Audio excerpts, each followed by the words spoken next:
Hi there, I'm Rosaline. My sister called me ugly on the biggest day of my life, my wedding, in front of 200 guests, on live stream. But that wasn't the worst part. The real betrayal? It started years before that moment. Quiet, calculated. My own mother looked away. My best friend took a check. And Marla, she didn't just mock me, she tried to erase me. Ever wonder what happens when you finally stop staying quiet? When the girl they called nothing becomes a billionaire's bride? The laughter was sharp, too sharp. It sliced through the soft music like a serrated knife, catching me off guard even though I'd already sensed she would do something. Marla stood just off stage, one hand on the mic, the other perched confidently on her hip. "Sorry for the delay, folks," she cooed, her voice as polished as her manicure. "We weren't expecting our bride to show up looking like a linen tablecloth." The crowd erupted, some in nervous chuckles, others laughing freely as if this were a roast, not a wedding. I stood motionless, bouquet tight in hand, my knuckles white. I could feel the cameras on me, and just as I inhaled to speak, she went again. "Maybe she's going for farmer's market chic. You know, fresh, local, tragic." Trina panned her phone toward me. I saw the red recording dot flash, blinking like a taunt. She was live streaming. Of course she was. A murmur spread across the rows of guests, like a wave of warm embarrassment. My groom, Dorian, stepped forward, ready to shut it all down. But I raised my hand, palm out, signaling him to stop. My eyes never left Marla's. She smirked. I spoke evenly, calmly. "Don't confuse silence with weakness." She blinked, and I saw it, just for a split second, the falter. But the crowd wasn't done yet. People were whispering, texting, some not even bothering to hide their amusement. This wasn't a wedding anymore. It was a viral moment in the making.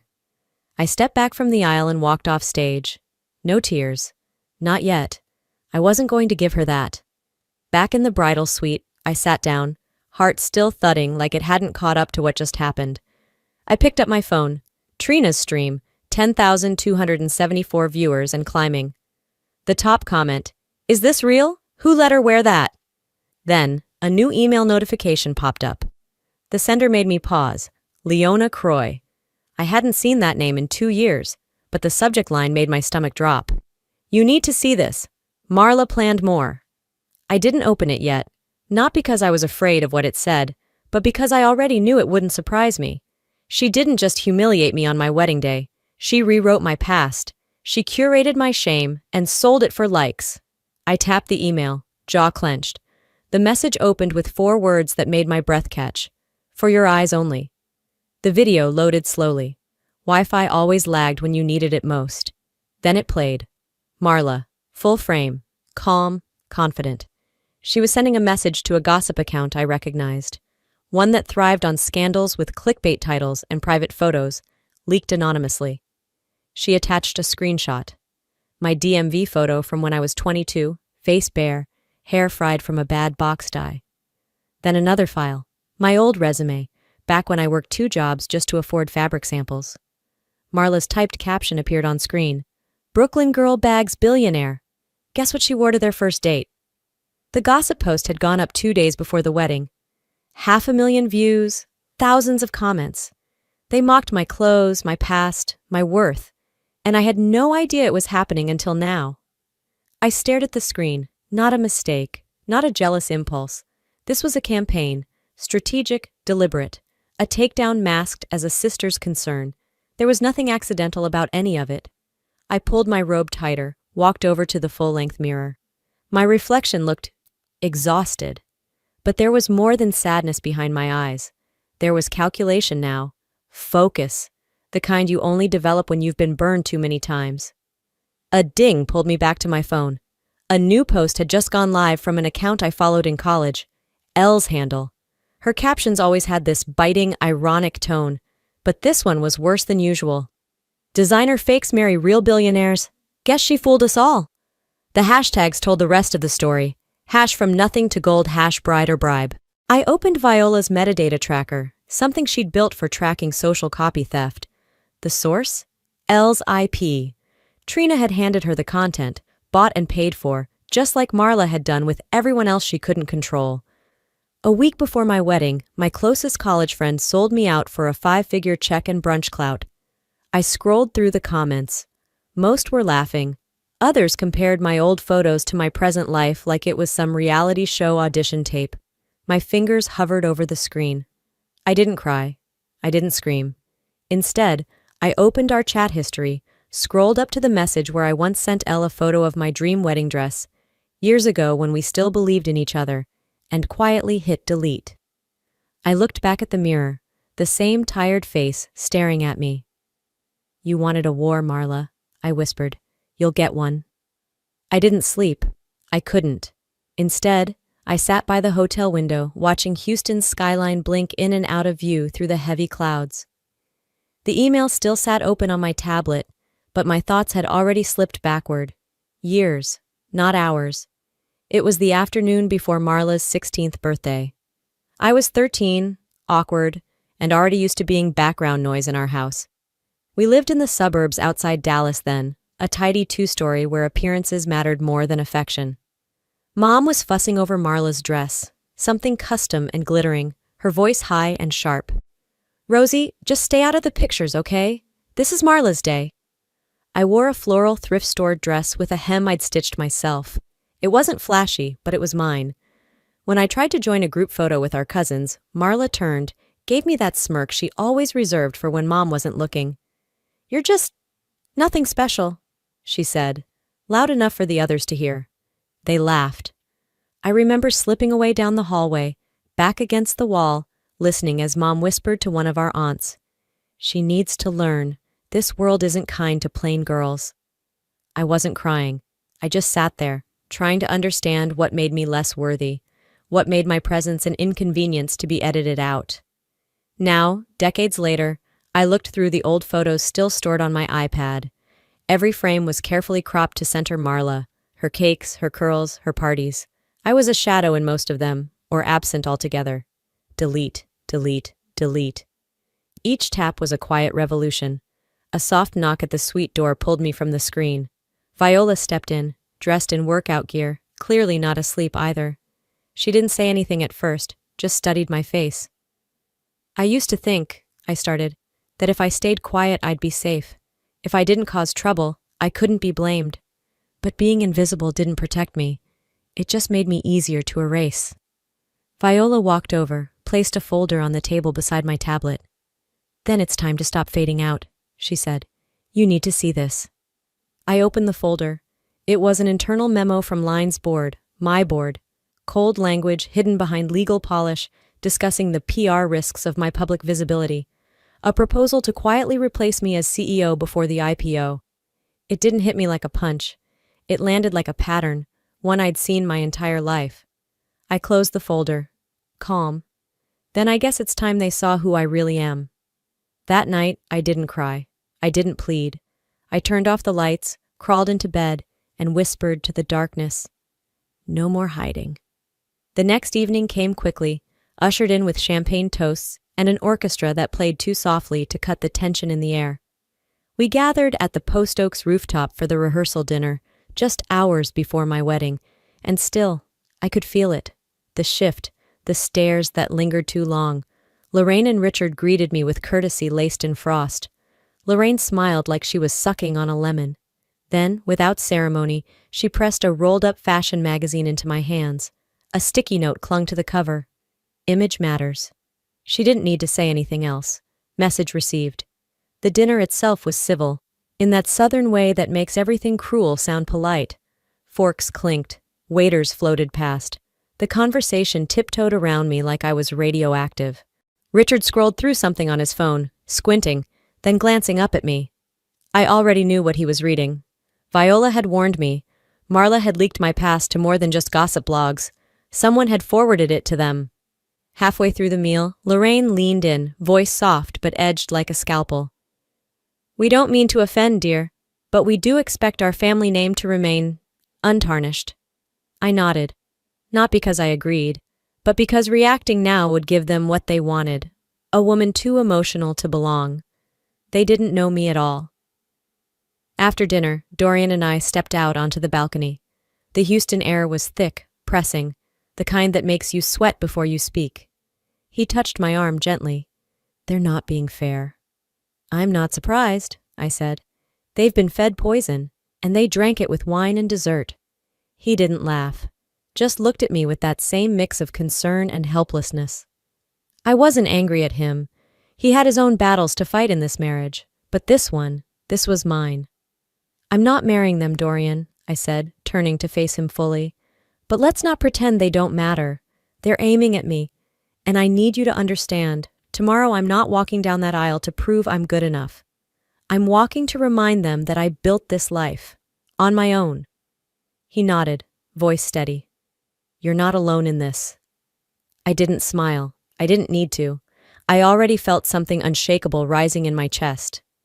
When we returned to the suite, I spotted the notification on my phone almost immediately. Leona Croy has invited you to an event. Emergency meeting, 7 a.m. subject line. Operation, control the narrative. The sun hadn't even risen when I arrived at Viola's office downtown.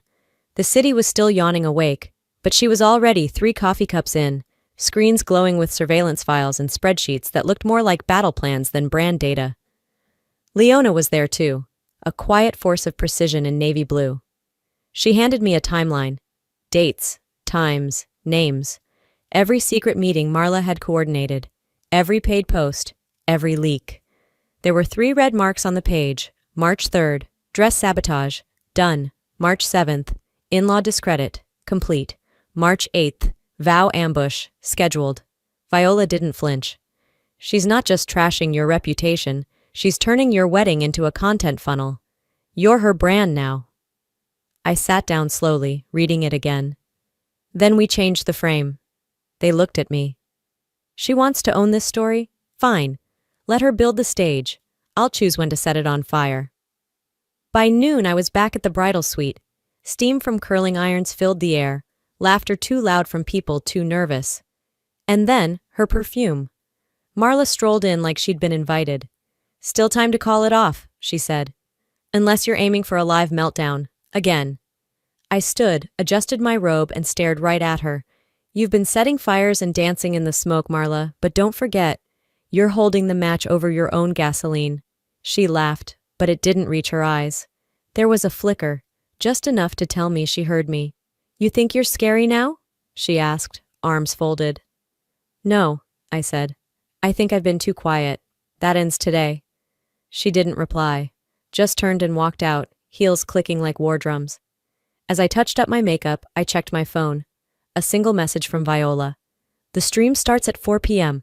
Let them dig their own grave.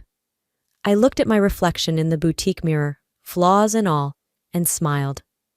An hour before the ceremony, I stepped into the dressing room alone. My gown was waiting in a sealed garment bag, exactly where Viola had said it would be. She'd confirmed everything was cleared, inspected, safe.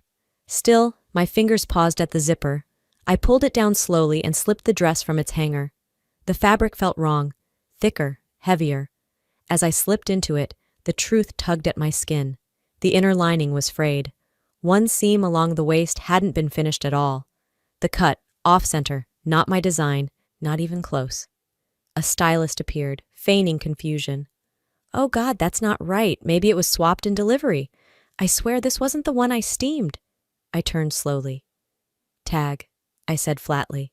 She froze. I checked it myself. Wrong label, wrong size, not line, not mine. I stepped toward her. 3 minutes, talk or I go live, with your name on it. Her lips trembled. Please, I didn't want to. Marla said if I didn't, she'd ruin me. She knows people. She said I'd never work again. I didn't blink. And so you tried to humiliate a bride on her wedding day. Tears started falling. I'm sorry, she whispered. Save it, I said. You're not the one she really wanted broken. 10 minutes later, we were in Viola's office with the stylist holding her phone out. She hit play. Marla's voice poured through the speaker, syrupy and smug. Make sure the hem tears under pressure. Don't worry about the reaction. I want it on camera. Viola nodded once and uploaded the file to a secure drive. We stream this when the ceremony starts. No warning, just exposure. I hit send. Let her get what she wanted. A reaction. But it's going to be mine.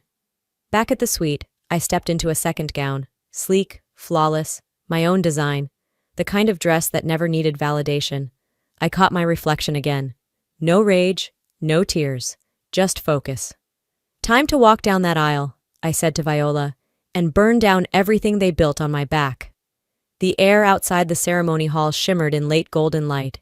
I took a deep breath, my heels clicking in quiet sync with my pulse. The whispers had already started behind the glass doors. They were expecting a bride down the aisle. I came through the side, heads turned, some stood, cameras flashed. Confusion bloomed into curiosity. My dress was a showstopper. Hand-stitched, layered silk, cut like confidence. One of a kind, one of mine. Not a single logo, and still, everyone knew it. Dorian met me at the halfway point. He leaned in, whispered, "They'll never forget this. I'm counting on it," I said. We walked together to the altar, but before the officiant could speak, I turned. Viola, seated front row with tablet in hand, gave me the nod. Mic check. Feed live. "Before I say I do," I began, "there's something you all deserve to know." The screen behind us blinked to life. Footage, headlines, messages. Then Marla's voice, play. Make sure the hem tears. Record her face. Gasps. A few screams. Someone dropped a champagne flute. I scanned the rows, landed on Marla. She didn't blink. Couldn't.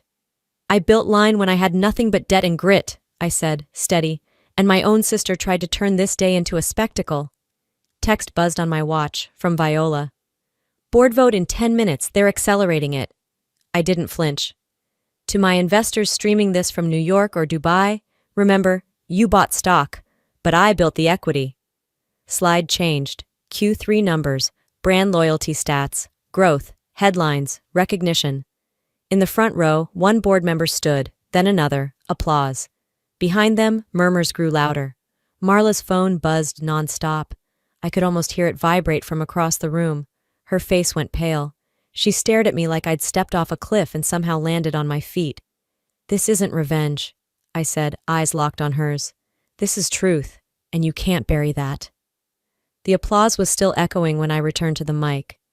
The room hadn't settled yet.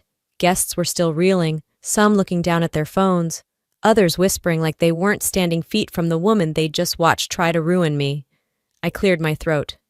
"To those of you in the fashion world watching this stream, this isn't drama. This is what it looks like when cruelty hides in couture." Behind me, Viola tapped the screen. A new document appeared. Signed, dated, notarized. "Effective immediately," I continued. "Line has terminated all licensing agreements with Marla Shipman Holdings. All collaborations will cease. Vendors, distributors, partners, you have 48 hours to exit." It was said plainly. No yelling, no spectacle, just the truth. Delivered like a final invoice.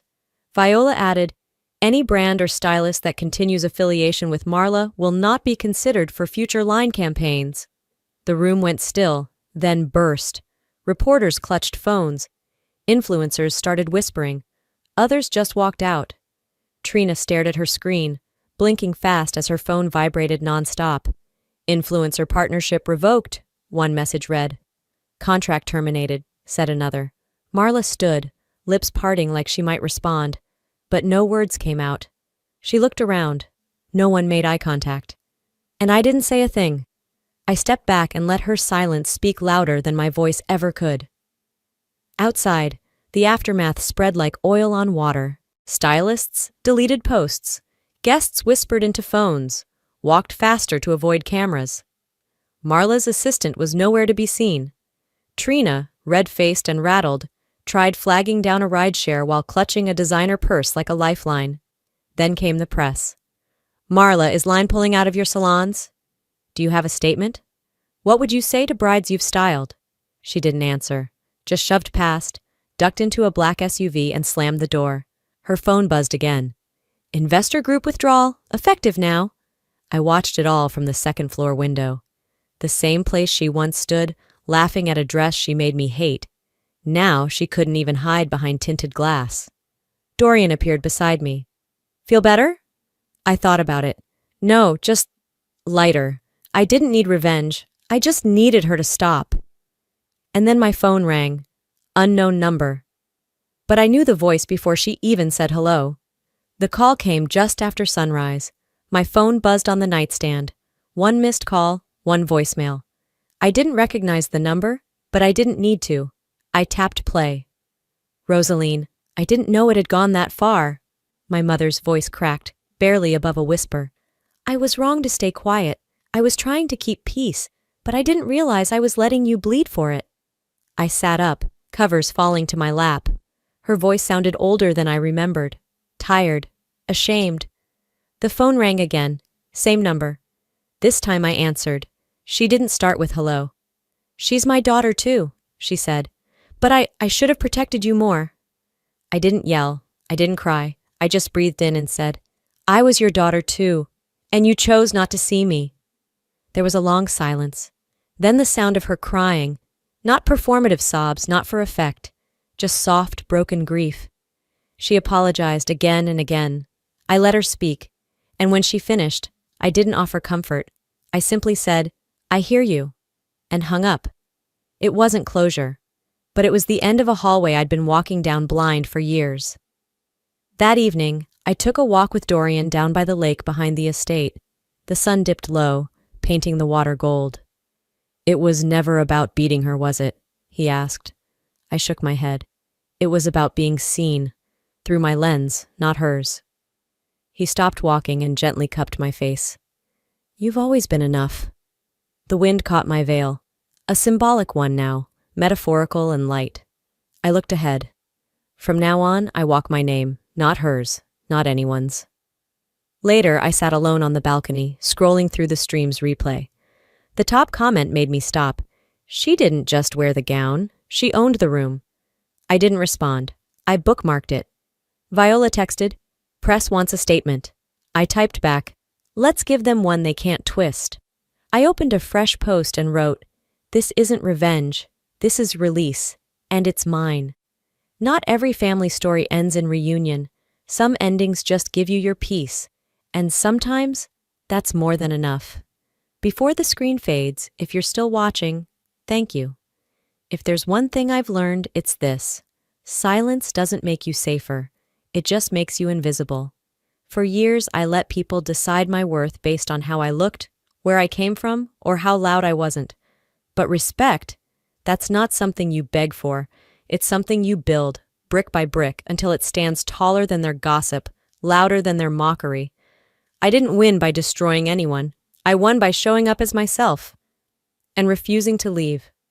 So if you've ever been made to feel like you were too much or not enough, just know you're not alone, and you don't have to shrink to fit inside their comfort. What about you? Have you ever had to stand up to family or friends who tried to write your story for you? What would you have done in my shoes? Or, what are you still afraid to say out loud? Let's talk in the comments. I'll be reading. And hey, if this story moved you, even just a little, tap that like button and drop a #1 in the comments to let me know you're here. Tell me what city you're watching from. I'd love to know where this message landed. If it didn't speak to you, that's okay too. Tell me why. Let's grow together. And if you want more stories that cut deep, heal slow, and say what needs to be said, subscribe to this channel so you don't miss what's next. Your voice matters here. Thanks for listening.